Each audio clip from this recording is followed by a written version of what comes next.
அஸ்ஸலாமு அலைக்கும்.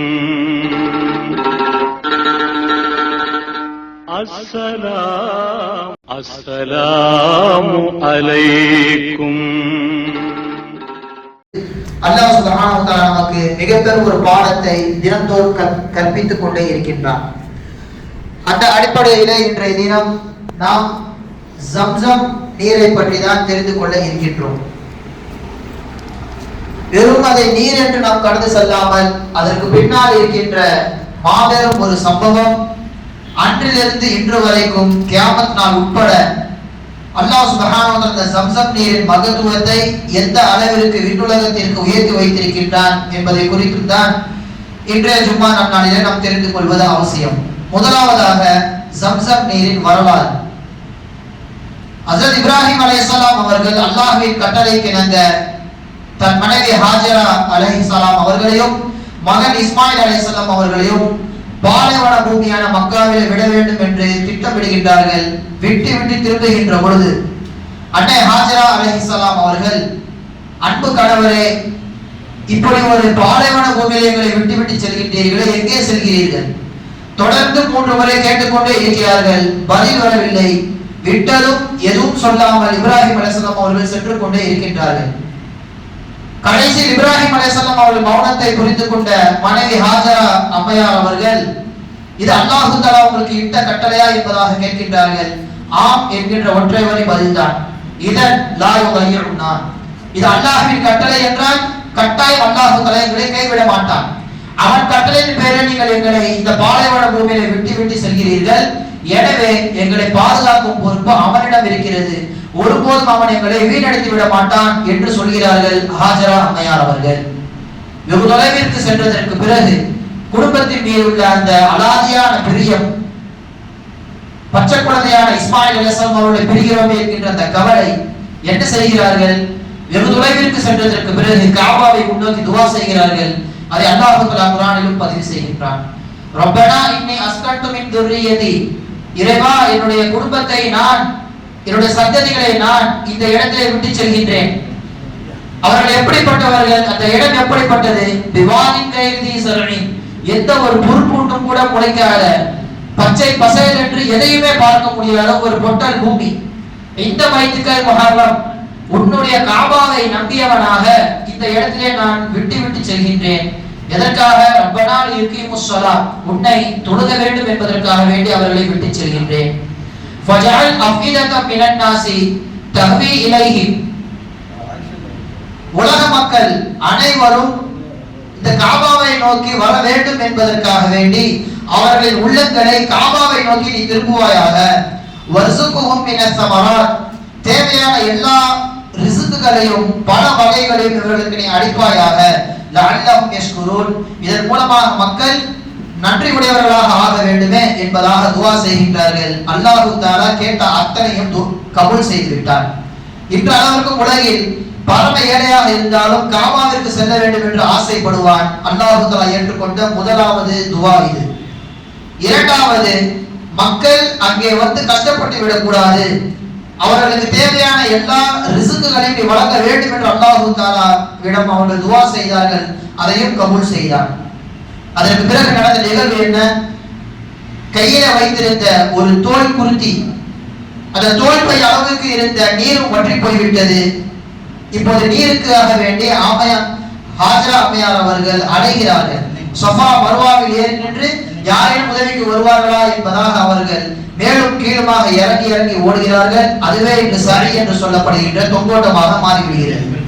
பிறகு மர்வா மலையில இருக்கும் பொழுதுதான் ஹஜ்ரத் ஜிப்ரீல் அலைஹிஸ்ஸலாம் அவர்களை குரல் கேட்கிறது.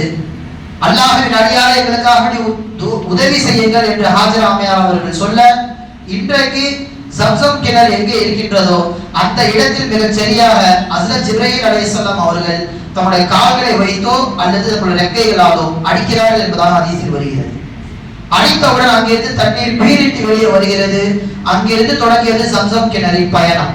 இன்று வரைக்கும் வற்றாமல் கியாமத் நாள் வரைக்கும் அல்லாஹ் தஆலா தொடர்ந்து அதை வெளிப்படுத்திக் கொண்டே இருக்கின்றான். ஹதீஸிலே பார்க்கின்றோம், ஜஅலத் உம்மு இஸ்மாயில் தஜ்மஉல் பத்ஹா, அந்த தண்ணீர் வந்தவுடன் பத்ஹா என்று சொல்லப்படுகின்ற ஒரு பையை கொண்டு தேவையான எல்லா நீரையும் நிரப்பிக் கொள்கின்றார்கள். பிறகு அந்த சம்சம் நீரை நோக்கி அவர்கள் அணை கட்டுகிறார்கள். மண்களால் அதை அவர்கள் மேடுகளாக மாற்றி தண்ணீர் வெளியே பரவி போய்விடக் கூடாது என்பதற்காக வேண்டி மண் மேடுகளை உருவாக்குகின்றார்கள். ரசூலுல்லாஹி ஸல்லல்லாஹு அலைஹி வஸல்லம் வார்த்தையை கவனியுங்கள். ரஹிமல்லாஹ் ரஹிமல்லாஹ் ஹாஜர், அல்லாஹ் தஆலா ஹாஜர் அவர்களுக்கு கிருபை செய்யட்டும். லவ் தரகத்ஹா கானத் ஐனம் மஈனா, ஒருவேளை அவர்கள் அணை கட்டாமல் விட்டிருந்தால் இன்று உலகத்திலே வற்றாத ஒரு ஆறாக அந்த சம்சம் நீர் மாறி இருக்கும். அவர்கள் அணை கட்டியதின் காரணமாக அது அங்கேயே தேங்கி நின்று விட்டது, ஆனால் வற்றாது. அவர்கள் அப்படியே விட்டிருந்தால் ஒரு ஆறாக பாலைவனத்தில் ஓடி இருக்கும். உலகத்தில் இப்படி ஒரு சாத்தியம் வேறு எந்த ஒரு இடத்திலும் ஏற்பட்டிருக்காது என்பதாக சொல்வார்கள் ரசூலுல்லாஹி ஸல்லல்லாஹு அலைஹி வஸல்லம் அவர்கள். எனவே தண்ணீர் பஞ்சம் இப்போதைக்கு அங்கே நீங்கிவிட்டது. இரண்டாவதாக இப்ராஹிம் அலைஹிஸ்ஸலாம் அவர்கள் செய்த துஆ என்ன? மக்களின் உள்ளம் இதை நோக்கி வர வேண்டும். அந்த பாலைவனத்தில் கடந்து கொண்டிருக்கிறார்கள் ஜுருஹும் என்கின்ற கூட்டம். பொதுவாக எங்கே நீர்நிலைகள் அதிகமாக இருக்கின்றதோ அதற்கு மேலே பறவைகள் வட்டமிட ஆரம்பிக்கும். எனவே பாலைவனத்தில் சென்று கொண்டிருந்த ஜுருஹும் கூட்டத்தினர் தண்ணீருக்காக வேண்டி அழைத்துக் கொண்டிருக்கிறார்கள். தூரத்திலே அந்த பறவை சுற்றுவதை பார்த்து 2 நபரை அனுப்பி வைக்கிறார்கள். அதே போன்று அங்கே தண்ணீர் இருக்கிறது. இந்த நபர்கள் சொல்ல அந்த ஜுருஹும் கூட்டத்தில நேர சம்சம் கிணறு கிட்ட அந்த அணை கிட்ட வந்துட்டாங்க. வந்த உடனே ஹாஜரா அம்மையார் அவர்களிடத்திலே நாங்கள் இங்கே தங்கிக் கொள்ளலாமா என்பதாக அனுமதி கேட்க, தங்கிக் கொள்ளுங்கள், ஆனால் நீரின் உரிமை எங்களுடையது, நான் தான் இதற்கான பொறுப்பு என்பதாக ஹாஜரா அம்மையார் அவர்கள் அனுமதியும் கொடுத்து விட்டார்கள். பிறகு ஜுருஹும் கூட்டத்தினர் அங்கேயே தங்குகிறார்கள்.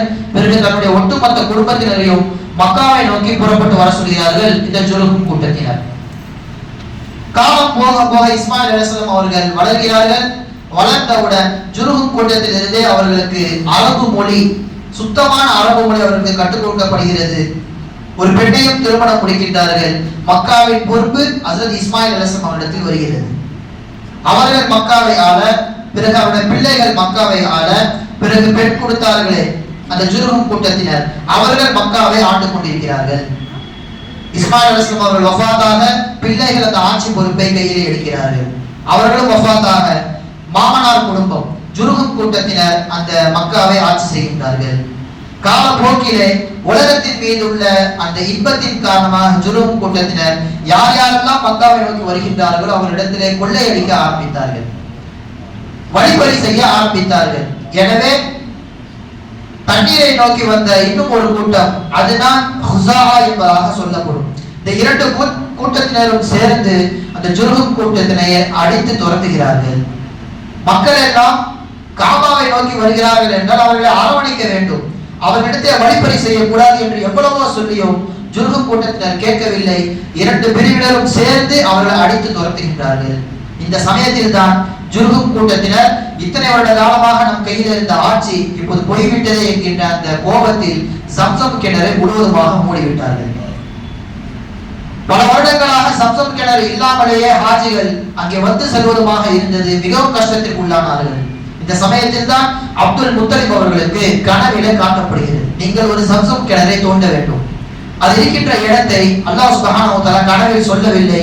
தொடர்ந்து அவர்கள் 4வது நாளாக தூக்கி கொண்டிருக்கின்ற பொழுது அவர்களுக்கு கனவில அடையாளம் சொல்லப்படுகின்றது.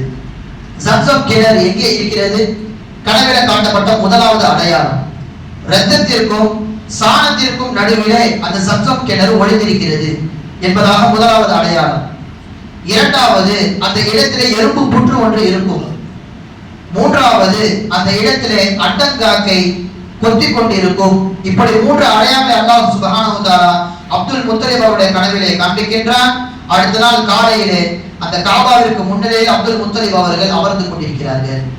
சொல்லி வைத்தால் போல் காபாவிலே பலிப்பிராணிகளை அறுப்பதற்காக வேண்டி ஒரு மாட்டை இழுத்துக்கொண்டு ஒரு கூட்டம் வருகிறது. மாட்டை அறுக்கிறார்கள். அந்த வழியில் துள்ளி குதித்துக் கொண்டு அந்த மாடு ரத்தம் சொட்ட சொட்ட வெகு தொலைவில் போய் விடுகிறது.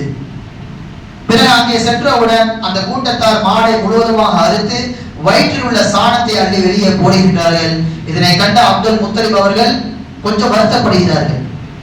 ரத்தம் சிந்திய இடம் ஒரு இடம், மாடு வஃபாத்தானது ஒரு இடம், இவ்வளவு தொலைவில் நாம் எப்படி ஒரு நபராக இருந்து குழியை தோண்டுவது, எப்படி நம்மளால் சாத்தியமாகும் என்று அவர்கள் வருத்தப்பட்டு கொண்டிருக்க இரண்டாவது அடையாளம் அவர்களுக்கு நினைவுக்கு வருகிறது. எறும்பு புத்து இந்த இரண்டிற்கும் நடுவில் தான் இருக்கிறது. அதுவும் பிரம்மாண்டமாக மாபெரும் ஒரு குற்றை போன்று இருக்கிறது. அதையும் தகர்த்து விட்டு நம்மால் தோண்ட முடியாது. என்ன செய்ய? மிகச்சரியாக மூன்றாவது அடையாளமாக காக்கா ஒரு இடத்துல வந்து கொத்துகின்றது. மிக தெளிவாக தெரிந்தவுடன் தன்னுடைய மகன்களில் ஹாரிஸ் என்பவரை அழைத்துக் கொண்டு முழு மூச்சாக அந்த கிணற்றை தோண்ட ஆரம்பிக்கிறார்கள். சம்சம் கிணறு வெளிப்பட்டு விட்டது. அல்லாஹ் சுப்ஹானஹு வ தஆலா பல வருடங்களாக மூடி கிடந்திருந்த சம்சம் கிணறை ஹாஷிம் குடும்பத்தை சேர்ந்த அப்துல் முத்தலிப் அவர்கள் மூலமாக சம்சம் கிணறுக்கு புத்துணர்ச்சி கொடுக்கின்றார். அதுவரைக்கும் குறைஷிகள் யாருமே உதவிக்கு வரவில்லை. அப்துல் முத்தலிப் அவர்கள் தனி ஒரு நபராக, மகன் ஹாரிஸ் தனி ஒரு நபராக இருந்து முழு கிணறையும் தோண்டியதற்கு பின்னால் எங்களுக்கும் இதில் பங்கு இருக்கிறது, நாங்களும் இதை ஆட்சி செய்வோம், எங்களுக்கும் இதை நிர்வகிக்கின்ற பொறுப்பு இருக்கிறது என்று ஒட்டுமொத்த குறைஷிகளும் ஒன்று சேர்ந்து விட்டார்கள். இல்லை, என் தனிப்பட்ட நபரின் உழைப்பினால் வந்தது, இதன் பொறுப்பை நானே எடுத்துக் கொள்வேன் என்று அப்துல் முத்தலிப் அவர்கள் முரண்டு பிடிக்க, தன்னுடைய வாதத்தை நிரூபிக்க ஹாஷிம்கள் யாரும் ஒத்துக்கொள்ளவில்லை. அப்படி என்றால் நாம் சிரியாவிற்கு சென்று அங்க மிகவும் பிரசித்தி பெற்ற ஒரு ஜோசியக்காரர் இருக்கிறார், பனு சாத் என்பதாக சொல்லப்படும். அந்த கூட்டத்தில் உள்ள ஜோசியக்காரரிடம் நாம் சென்று நம்முடைய விவாதத்தை வைப்போம். யாரிடம் அவர் பொறுப்பை கொடுக்க வேண்டும் என்று சொல்கின்றாரோ அதை ஏற்றுக்கொள்ளலாம் என்பதாக குறைஷிகள் சொல்ல அப்துல் முத்தலிப் அவர்களும் சேர்ந்து புறப்படுகின்றார்கள். இங்கே நாம் இன்னும் ஒன்று கவனிக்க வேண்டும். அப்துல் முத்தலிப் அவர்களோடு சேர்ந்து பனு உமையா என்கின்ற குடும்பத்தினர் ஆதரவு தெரிவித்தார்கள். உழைப்பு அவர்களது தானே, அப்ப அவருக்கு தான் இந்த பொறுப்பு வர வேண்டும் என்று பனு உமையாக்கள் ஒரு பக்கம் சேர்த்துக் கொள்கின்றார்கள். இந்த இரண்டு கூட்டத்தினரும் பாலைவனத்திற்கு நடுவே சென்றுகின்ற பொழுது தண்ணீர் முழுவதுமாக தீர்ந்து விட்டது அப்துல் முத்தலிப் அவர்கள். அப்ப அந்த குறைஷிகளிடத்திலே கேட்கிறார்கள், தண்ணீர் தீர்ந்து விட்டது, எங்களுக்கு கொஞ்சம் தண்ணீர் கொடுங்கள் என்பதாக கேட்க மறுத்து விட்டார்கள். அப்படி என்றால் அந்த பொறுப்பை எங்களிடம் தருகிறீர்களா, எங்களிடத்தில் தந்தால் நாங்கள் உங்களுக்கு தண்ணீர் தருகிறோம் என்பதாக மிகவும் கடுமையாக நடந்து கொள்கிறார்கள். நாம் இந்த பொறுப்பை முழுவதுமாக விட்டுக் கொடுத்து விடக்கூடாது. எனவே நாம் இறந்தாலும் பரவாயில்லை, நாம் யார் இறக்கின்றோமோ அவர்கள் அப்படியே பாலைவனத்தில் புதைத்து விட்டு சிரியாவிற்கு நோக்கி புறப்படுவோம் என்பதாக அப்துல் முத்தலிப் அவர்கள் உறுதியாக சொல்ல தொடர்ந்து சென்று கொண்டே இருக்கிறார்கள். மிகச்சரியாக அப்துல் முத்தலிப் அவர்கள் நிற்க வைத்திருந்த அந்த ஒட்டகத்திற்கு கீழே ஒரு ஊற்று பெருக்கெடுத்து ஓடுகிறது. பாலைவனத்திலே ஊற்று. சில வரலாற்று ஆசிரியர்கள் மழை பெய்தது என்பதாகவும் பதிவு செய்கின்றார்கள். எனவே அந்த இடத்துல ஊற்று வரும் பொழுது ஒட்டுமொத்த குறைஷிகளும் புரிந்து கொள்கிறார்கள், அல்லாஹு தஆலா அப்துல் முத்தலிப் அவர்களுக்கு மிகச் சரியாக மிக சிறந்த ஒரு வாய்ப்பை ஏற்படுத்தி தந்திருக்கின்றான்.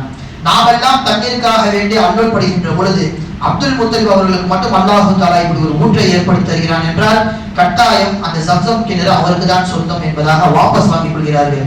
மக்காவிற்கு வர அந்த சம்சம் கிணறாக மாற்றப்படுகிறது. அன்றிலிருந்து இன்று வரைக்கும் அப்துல் முத்தலிப் அவர்கள் குடும்பத்தினரே முழு பொறுப்பாக சம்சம் கிணறை எடுத்து நடத்துகின்றார்கள். ஹஜ்ஜத்துல் வதாவிலே ஹிஜ்ரி 10ஆம் ஆண்டு ரசூலுல்லாஹி ஸல்லல்லாஹு அலைஹி வஸல்லம் அவர்கள் சம்சம் கிணறுக்கு வந்து சொல்லுவார்கள், அப்துல் முத்தலிப் குடும்பத்தினரே வேகமாக தண்ணீரை இறையுங்கள், பொறுப்பு உங்களிடம் இருக்கின்றது, வேகமாக இறையுங்கள், உங்களை விட சக்தி வாய்ந்தவர்கள் எத்தனையோ பேர் உலகத்தில் இருக்கிறார்கள், அவர்கள் எல்லாம் இந்த பொறுப்பை தட்டி பறித்து விட்டு போய்விடக் கூடாது, எனவே முழு மூச்சாக நீங்கள் இறையுங்கள், உங்களுக்கு நான் உதவி செய்கிறேன் என்பதாக சொல்வார்கள் ரசூலுல்லாஹி ஸல்லல்லாஹு அலைஹி வஸல்லம் அவர்கள். அன்றிலிருந்து இன்று வரைக்கும் அல்லாஹ் சுப்ஹானஹு வ தஆலா அந்த சம்சம் கிணறிலே கொஞ்சம் கூட குறைவை ஏற்படுத்தவே இல்லை. இன்றைய தினங்களிலே டெக்னாலஜிகள் வளர்ந்ததற்கு பிறகு எந்த அளவிற்கு அதிலிருந்து தண்ணீர் எடுக்கப்படுகின்றது, ஒரு செகண்ட், ஒரு வினாடிக்கு 8000 லிட்டர் தண்ணீர் அதிலிருந்து எடுக்கப்படுகிறது. ஒரு நாளைக்கு நாம் கணக்கு பண்ணவே ஆனால் 697.2 மில்லியன் லிட்டர் ஹாஜிகளுக்காக வேண்டி வழங்கப்படுகின்றது. ஒரு வருடம் நாம் எடுக்க வேண்டிய தண்ணீரை ஒரு நாளைக்கு எடுத்தாலும் சிறிது கூட குறைவு இல்லாமல் அல்லாஹ் தஆலா அதை நிறைவாகவே வைத்திருக்கின்றார். அதனால்தான் கடந்த நூற்றாண்டிலே 19வது நூற்றாண்டிலே ஐரோப்பியர்கள் ஒரு வதந்தியை கிளப்பி விட்டார்கள், அதிலே கழிவு நீர் கலக்கின்றது, எனவே அதை சுத்தப்படுத்த வேண்டும் என்று 15 நாட்கள் ராட்சத பம்புகளை வைத்து தண்ணீரை அவர்கள் வெளியேற்ற சிறிதும் கூட குறையாமல், இன்னும் சொல்ல போனால் ஒரு அங்குலம் அதிகமாகத்தான் ஆனது என்பதை நாம் வரலாற்றிலே பார்க்கின்றோம்.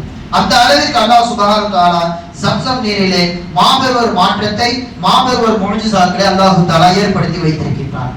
எனவே கண்ணியத்திற்குரியவர்களே, சம்சம் நீரின் பெயர் காரணம் சம்சம் நீரின் பலன்களை குறித்து ரசூலுல்லாஹி ஸல்லல்லாஹு அலைஹி வஸல்லம் அவர்கள் என்னவெல்லாம் சொல்லி இருக்கிறார்கள் என்பதை நாம் பார்க்கின்றோம். சம்சம் நீர் உப்பு சுவையும் இனிப்பு சுவையும் கலந்தவாறு இருக்கும், எனவே அதற்கு சம்சம் என்பதாக பெயர் வைக்கப்பட்டது என்பதாக சிலர் கூறுகின்றனர். சிலர் அதற்கு ஹரக்கத், அசைந்து கொண்டே இருக்கும் அந்த தண்ணீர் எந்த விதமான மோட்டரின் மூலமாக அது ஊற்றெடுக்காமல், மோட்டரின் மூலமாக தண்ணீர் கொட்டப்படாமல் பூமியிலிருந்து கொஞ்சம் கொஞ்சமாக அது கொப்பளித்து வருவதனால் அதை அசைதல், ஹரக்கத் என்பதாக அதற்கு பெயர் சூட்டுகின்றார்கள். இது இரண்டாவது பெயர். மூன்றாவது, அதற்கு கசீர், அதிகமாக தண்ணீர் வந்து கொண்டே இருக்கிறது என்பதற்காக வேண்டி ஜம்சம், அதிகம் அதிகம் என்பதாக அதற்கு பெயர் வைக்கப்பட்டது என்பதாகவும் வரலாற்று ஆசிரியர்கள் இதற்கு பெயர் சூட்டுகின்றார்கள். ரசூலுல்லாஹி ஸல்லல்லாஹு அலைஹி வஸல்லம் அவர்களுக்கும் இந்த ஜம்சம் நீருக்கும் மத்தியில் உள்ள தொடர்பை நாம் பார்க்கின்றோம். சொன்னார்கள் ஸல்லல்லாஹு அலைஹி வஸல்லம் அவர்கள், உங்களுக்கு யாருக்கேனும் பசி ஏற்பட்டாலோ அல்லது நோய் ஏற்பட்டாலோ ஜம்சம் நீரை நீங்கள் பற்றி பிடித்துக் கொள்ளுங்கள். கைரு மாயின் அலா வஜிஹில் அர்தி மாஉ ஜம்சம், பூமியிலேயே தண்ணீர்களில் மிகவும் சிறந்தது ஜம்சம் நீர் தான். ஃபீஹி துஆமு துஅமின், அதிலே அந்த தண்ணீர் உணவுக்கு உணவாகவும் இருக்கும். வ ஷிஃபா சுகுமின், நோய் ஏதேனும் ஏற்பட்டால் அந்த நோய்க்கு மருந்தாகவும் இருக்கும் என்பதாக சொல்கிறார்கள் அண்ணல் பெருமானார் ரசூலுல்லாஹி ஸல்லல்லாஹு அலைஹி வஸல்லம் அவர்கள். இப்னு அப்பாஸ் ரலியல்லாஹு தஆலா அன்ஹு அவர்கள் சொல்கின்றார்கள், இஸ்லாம் வருவதற்கு முன்பாகவே நாங்கள் ஜம்சம் நீரை பசிக்காக வேண்டி குடிப்போம்.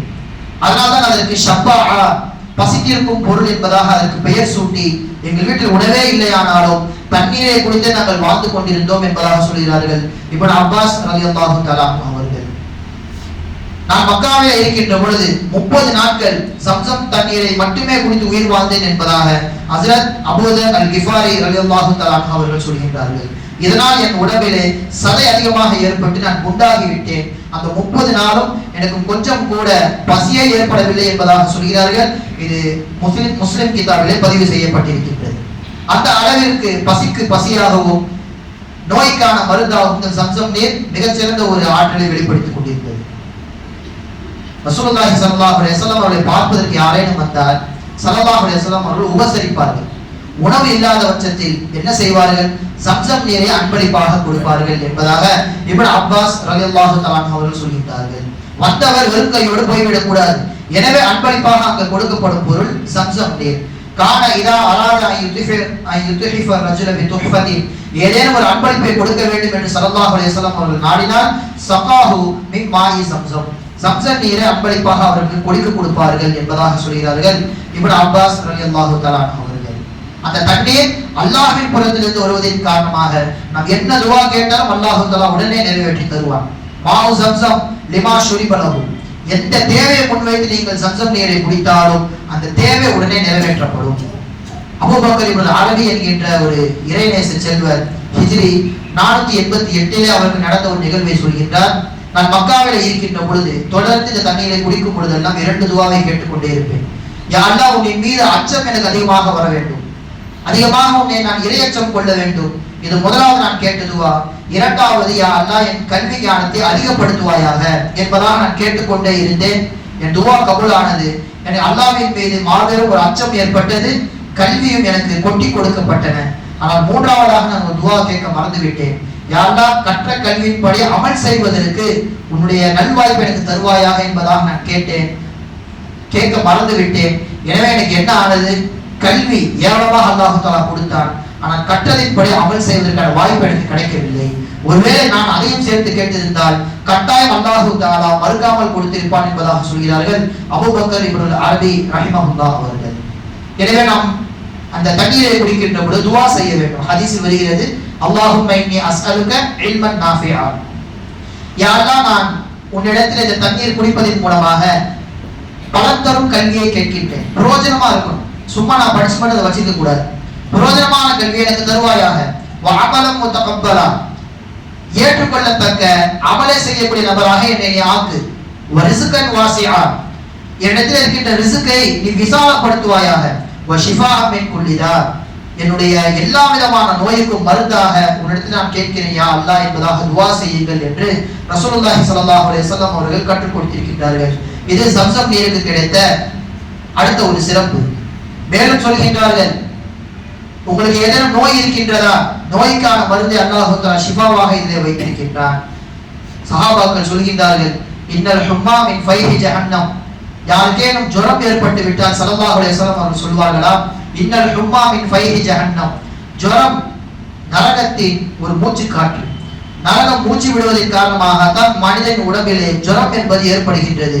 ஃபஅப்ரிதுஹா பில் மாஇ ஸம்ஸம், அந்த ஜுரத்தை நீக்குவதற்கு சம்சம் தண்ணீரை கொண்டு நீங்கள் குளிர்ச்சிப்படுத்துங்கள் என்று சொல்லிவிட்டு அந்த நோயாளியின் தலையிலே ஸல்லல்லாஹு அலைஹி வஸல்லம் அவர்கள் சம்சம் நீரை ஊற்றினார்கள் என்பதாக சஹாபா பெருமக்கள் சொல்லி காண்பிக்கிறார்கள்.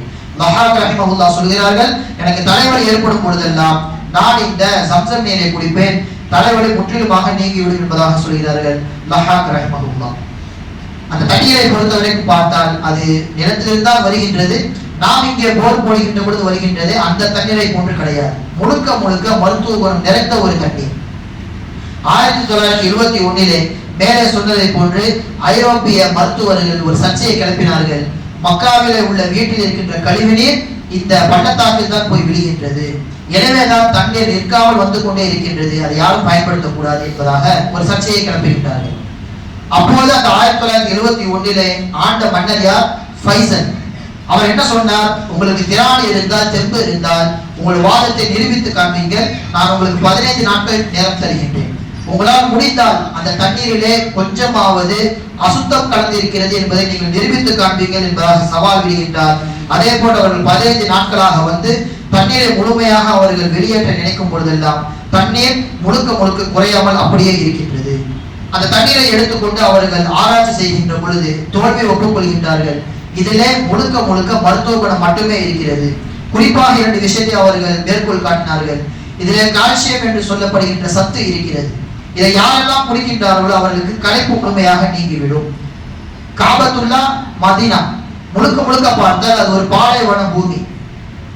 கொஞ்ச தூரத்தில் நடந்தாலே வெயிலின் தாக்கத்தினால் களைப்பு ஏற்படும். எனவே சம்சம் நீர் அந்த களைப்பை நீக்குவதற்கு கால்சியம் என்கின்ற அந்த சத்தை தன்னுள்ளே வைத்திருக்கிறது என்பதாக அந்த ஆராய்ச்சியாளர்கள் சொல்கின்றார்கள். இரண்டாவது மெக்னீசியம் என்று சொல்லப்படுகின்ற தண்ணீரில் கிருமியை கொஞ்சம் கூட அண்ட விடாமல் தடுத்துக் கொள்ளக்கூடிய ஒரு சக்தியும் அந்த தண்ணீரில் இருப்பதை நாங்கள் ஒப்புக்கொள்கின்றோம். எனவே நான் சொன்ன அந்த கருத்தை வாபஸ் வாங்கிறேன் என்பதாக ஐரோப்பிய மருத்துவர்கள் முழுவதுமாக பின்வாங்கிவிட்டார்கள். இந்த அளவிற்கு அல்லாஹ் சுப்ஹானஹு வ தஆலா இஸ்லாமிய சமூகத்தில் இருந்து இஸ்லாத்தை விலகிக் கொள்ள வேண்டும் என்பதற்காக வேண்டி உலகிலேயே அவன் தரிப்படுத்தி வைத்திய மாபெரும் ஒரு அற்புதம் தான் இந்த சம்சம் கிணறு. எல்லாம் அல்லாஹ் சுப்ஹானஹு வ தஆலா மக்கா மதீனாவை தரிசிக்கக்கூடிய பாக்கியத்தை தருவானாக. சம்சம் நீரின் மூலமாக நாம் என்னென்ன தேவைகளை எல்லாம் முன்வைத்து கேட்கிறோமோ அதை முழுமையாக அல்லாஹ் தஆலா அங்கீகரித்துக் கொள்வானாக. வ ஆஃபிரு தஅவானா அல்ஹம்துலில்லாஹி ரப்பில் ஆலமீன். அஸ்ஸலாமு அலைக்கும் வ ரஹ்மத்துல்லாஹி வ பரகாத்துஹு.